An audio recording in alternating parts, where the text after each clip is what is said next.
पूरे समाज में रावण को लेकर एक धारणा निश्चित हो गई है कि बड़ा आतताई है रावण। रावण प्रतीक है अन्याय का। ये हम बड़े साधारणतया सुनते हैं हम लोग।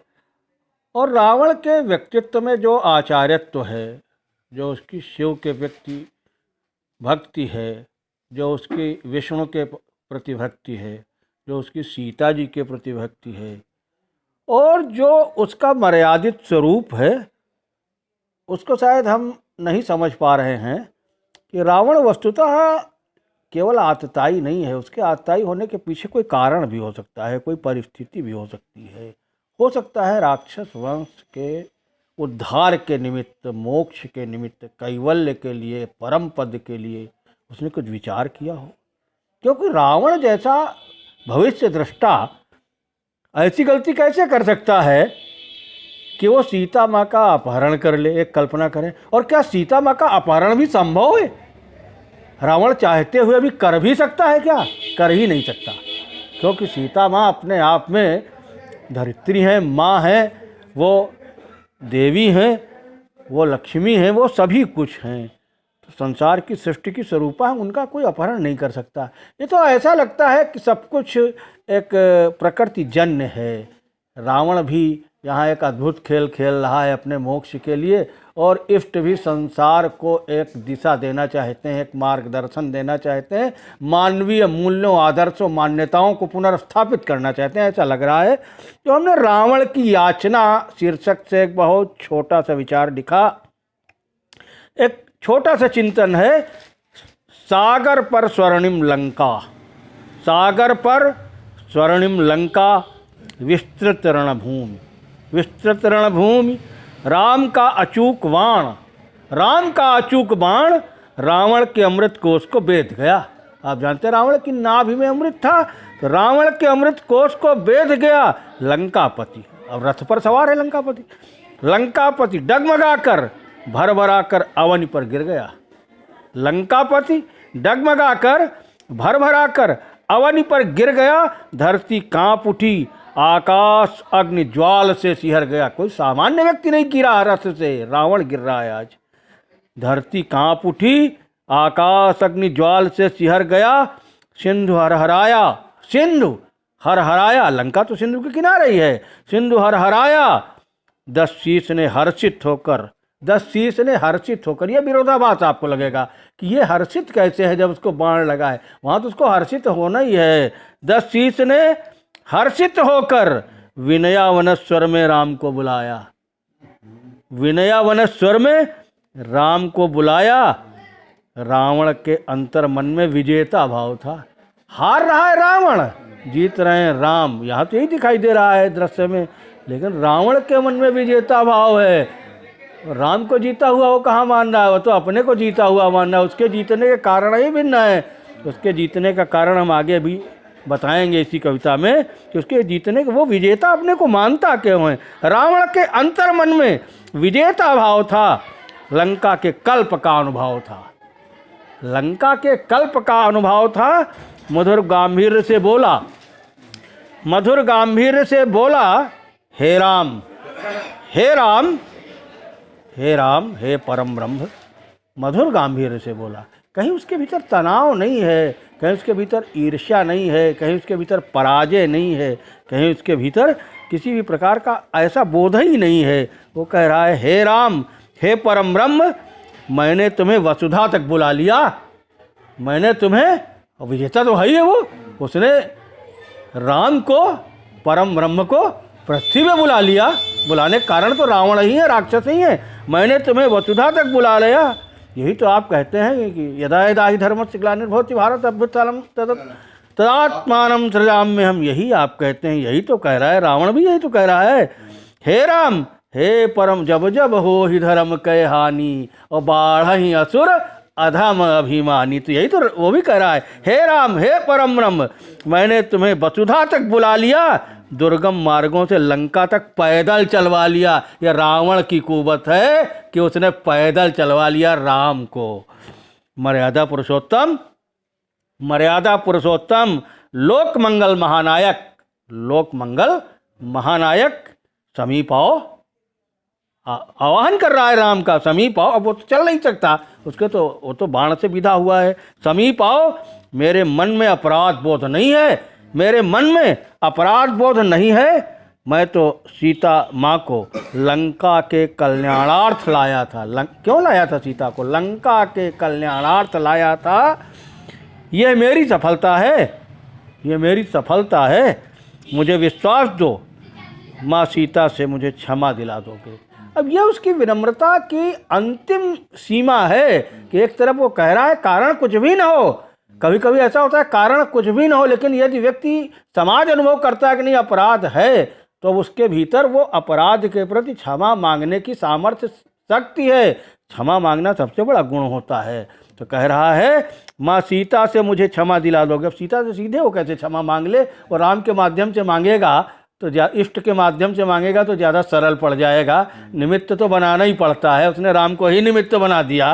उसने कहा माँ सीता से मुझे क्षमा दिला दोगे, मेरे अपराध की परिभाषा बता दोगे कि आखिर मैंने ऐसा क्यों किया। यहाँ परिभाषित यही करना है, मेरी याचना स्वीकारोगे। राम से कह रहा है रावण, मेरी याचना स्वीकारोगे, समस्त राक्षस कुल के पापों को तारोगे। आगे अपने लक्ष्य पे राम के समक्ष वो, सुनो हे राम वचन दो, सुनो हे राम वचन दो मेरे अनुज विभीषण को। देखिए विभीषण एक ऐसा पात्र है राम कथा में, चाहे कितना ही किसी को प्रिय हो, लेकिन मुझे बहुत अप्रिय है। व्यक्तिगत रूप से मुझे बहुत अप्रिय, चाहे वो कितना ही राम भक्त क्यों न हो।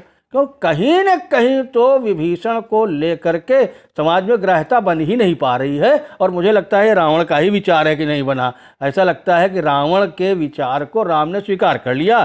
सुनो हे राम वचन दो, मेरे अनुज विभीषण को प्रायश्चित करने का दर्शन दोगे। दर्शन देने का मतलब दिखाना नहीं है, दर्शन देने का मार्गदर्शन है, चिंतन मनन, माने पूरे विश्व को चिंतन देना है। विभीषण एक माध्यम बनता है, विभीषण भी एक संसार का प्रतीक है। दर्शन दोगे विभीषण को तुम्हारी शरण में जाने के चाहे जितने गूढ़ार्थ हों, चाहे जितने गूढ़ार्थ हों, विभीषण को तुम्हारी शरण में जाने के चाहे जितने गूढ़ार्थ हों, किंतु हे राम, किंतु हे राम, आप बहुत गंभीरता से इस बात को सुनिए। किंतु हे राम, भ्रातृत्व तो निष्कलंक नहीं रह सका, भ्रातृत्व तो दागी हो गया, भ्रातृत्व तो निष्कलंक नहीं रह सका। विभीषण मेरा अनुज है। आप उसकी उदारता देखिए क्या कह रहा है, विभीषण मेरा अनुज है, इसे लंकाधिपति बना देना। वो तो राम बनाते ही बनाते, लेकिन रावण ने कहीं अनिच्छा नहीं जाहिर की, इसे लंकाधिपति बना देना, पर केवल इतनी सजा देना, पर केवल इतनी अपने भाई के लिए एक न्यूनतम सजा वो मांग रहा है, पर केवल इतनी सजा देना कभी कोई पुत्र का नामकरण विभीषण न करे। हमको तो ऐसा लग रहा है यहाँ रावण के भीतर भी लोक मंगल की कामना आ गई, क्योंकि जब जब कोई विभीषण का नामकरण करेगा तो विभीषण का आचरण सामने आ जाएगा। तो आचरण प्रत्यक्ष न होने पाए, आचरण स्मरण में ही ना आए, इसलिए ये नाम ही न रखा जाए। पर केवल इतनी सजा देना कभी कोई पुत्र का नामकरण विभीषण न करे, ताकि भ्रातृद्रोह श्लेष न बन सके। श्लेष का आशय आप जानते हैं, जिसमें संश्लिष्टता होती है, जिसमें कि जिसके विविधार्थ निकालने के, आप उसको अपराध से मुक्त करने के लिए कहेंगे वो इष्ट के पास गया था, परम ब्रह्म के पास गया था, वो भक्त था, लेकिन वो अपने भ्रातृद्रोह करते हुए जा रहा है, जिसके पास अन्य विकल्प भी हो सकते थे। अन्य विकल्पों की तरफ वो क्यों नहीं झुका? तो शांत भी तो हो सकता था, क्यों नहीं शांत हुआ? उसने मार्गदर्शन क्यों दिया मारने का? अंततः इतना तो कर ही सकता था कि मार्गदर्शन न देता, रास्ता न बताता, वो इतना तो कर ही सकता था, लंका छोड़ सकता था। लेकिन इसका आशय ये नहीं है कि भाई की हत्या का कारक बनता, भाई की हत्या का वो कारक बनता है। इसलिए विभीषण मुझे नहीं प्रिय है, किसी को प्रिय है वो अलग बात है। हे राम, अपना भ्रातृत्व संसार को प्रदान करो। यहाँ मैंने कहने क्या, एक राम का भ्रातृत्व है, राम लक्ष्मण भरत शत्रुघ्न, क्या भ्रातृत्व है जो पूरे विश्व को आज त्रेता से आज तक अब तक ऐसा भ्रातृत्व केवल उदाहरण के रूप में ही लोग प्रस्तुत कर सकते हैं। और अगर उसको लोग अंगीकार कर लें, स्वीकार कर लें, तो शायद पूरे संसार में एक ऐसा भ्रातृत्व का उदाहरण, संयुक्त परिवारों का स्वरूप और आत्मीयता का मूर्त रूप दिखाई देगा। हे राम, अपना भ्रातृत्व संसार को प्रदान करो। जैसे आप राम लक्ष्मण भरत शत्रुघ्न रह रहे हो, ऐसे ही हे राम अपना भ्रातृत्व संसार को प्रदान करो। विभीषण को केवल लंका दान करो, इनको लंका की ज़रूरत है, इनको राजसत्ता की ज़रूरत है, इनको राजसत्ता दो। लेकिन अपने भीतर की आत्मीयता, अपने भीतर के परिवार में भी कई भाई छोटे बड़े हो सकते हैं, कोई संपन्न हो सकता है, कोई विपन्न हो सकता है, लेकिन इसका ये आशय नहीं है कि हम भ्रातृत्व का परित्याग कर दें। हे राम, अब मृत्यु का उसका समय आ रहा है, कह रहा है हे राम मुझे अपनी बाहों में आश्रय दो। मरना कहाँ चाहता है वो, इष्ट की बाहों में। हे राम मुझे अपनी बाहों में आश्रय दो। पावन चरण रज धारण पारायण की मेरी अंतिम इच्छा स्वीकार करो। लोग कहते हैं फांसी जब गया तो पूछा जाता है अंतिम इच्छा क्या है। उसने मृत्यु के समय रावण से कहा कि तुम पूछो न पूछो, हम तो अपनी अंतिम इच्छा बता ही रहे हैं कि मेरी अंतिम इच्छा ये है कि पावन चरण रज हम आपकी स्पर्श करना चाहते हैं। हे अजान बाहु, मैं तुम्हारी गोद में सानंद प्राणों का परित्याग करूँगा। सानंद, आनंद के साथ प्राणों का परित्याग करने के उदाहरण प्रायः कम मिलते हैं। साधु संतों और मुनियों ऋषियों में मिलते होंगे, सामान्य व्यक्ति में नहीं मिलते, उसे निश्चित रूप से ही कष्ट होता है। लेकिन हे अजान बाहु, मैं तुम्हारी गोद में सानंद प्राणों का परित्याग करूँगा। कहते हैं ना, जनमत मरत दुसह दुख होई। यहाँ मरत कोई दुख नहीं हो रहा है, कह रहा है मैं तुम्हारी गोद में सानंद प्राणों का परित्याग करूँगा। सच कहता हूँ मैं लक्ष्य से विमुख नहीं हुआ। सच कहता हूँ मैं लक्ष्य से विमुख नहीं हुआ। लंका को अधोगति से उबारने, राक्षसी प्रवृत्तियों से निवृत्ति को मैंने तुम्हें धरती तक बुला लिया। अपावन लंका को पावन बना लिया है। तुम्हारे चरण रज आ गए, तुम लंका तक चले आए, सागर पार करके आए। सागर पार ही लंका है, तो लंका तो पावन हो गई। अपावन लंका को पावन बना लिया, अपने समस्त कुल को पाप मुक्त करा लिया। तुम तो जान ही नहीं पाए, हम तो पाप मुक्त हो गए। हे इष्ट, तुम भी नहीं जान पाए, तुम्हारी चरण रज से ही हम पाप मुक्त हो गए। अपने समस्त कुल को पाप मुक्त करा लिया, निर्धारित लक्ष्य पा लिया। ये मेरा लक्ष्य था, ये कारण था तुम्हें आमंत्रित करने का। लंका ने जगत जननी का आशीष पा लिया। यहाँ इतने दिन सीता जी रहीं तो उनके आदर भाव में, उनके प्रति हमारा जो पुत्र भाव है, उनको माँ के रूप में दर्शन करने की हमारी अभिलाषा है, वही उसका हमारा वो स्वरूप क्यों देख रहे हैं जो बाह्य दिखाई देता है, जो हमारे हृदय का स्वरूप है वो देखिए। निर्धारित लक्ष्य पा लिया, लंका ने जगत जननी का आशीष पा लिया। वो यहाँ रहेंगे, मैं चाहे जो रूप दिखाऊं, लेकिन वो तो मुझे पुत्रवत ही देख रही हैं, इसलिए क्यों जगत जननी है। हे राम, सागर पर सेतु, हाँ ये बताओ कि सागर पर सेतु क्या तुम्हारे कारण बना? हे राम, तुम्हारी वजह से नहीं बना। हे राम, सागर पर सेतु रामेश्वरम की स्थापना की परिस्थितियों का कारक रावण है। अगर तुमको लंका तक ना आना होता तो सागर पर सेतु क्यों बनाते? अगर रावण को न मारना होता तो रामेश्वरम की स्थापना क्यों करते? इसलिए मैं मानता हूँ कि भले ही आप निमित्त हैं, भले ही आपने स्थापित किया, भले ही आपने प्राण प्रतिष्ठा की, भले ही आपने सेतु बनाया, लेकिन कहीं न कहीं मैं अप्रत्यक्ष रूप से तो उसमें दिखाई देता हूँ, मेरी झलक तो आ ही रही है। बताओ हे राम, बताओ इसे कोई युग कैसे मिटा पाएगा? इतिहास कहीं मिटता है क्या? रावण कारक है तो मिटेगा नहीं। बताओ इसे कोई युग कैसे मिटा पाएगा? संसार सदा तुमको नतमस्तक होगा। इसलिए इष्ट के सामने, परम ब्रह्म के सामने, ईश्वर के सामने संसार नतमस्तक होता ही है, होना भी चाहिए।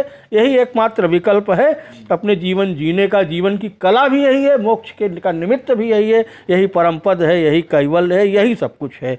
और ईश्वर में ही यही सृष्टि है, यही समष्टि है, यही व्यष्टि है। लेकिन बताओ इसे कोई युग कैसे मिटा पाएगा? संसार सदा तुमको नतमस्तक होगा। संसार सदा तुमको नतमस्तक होगा।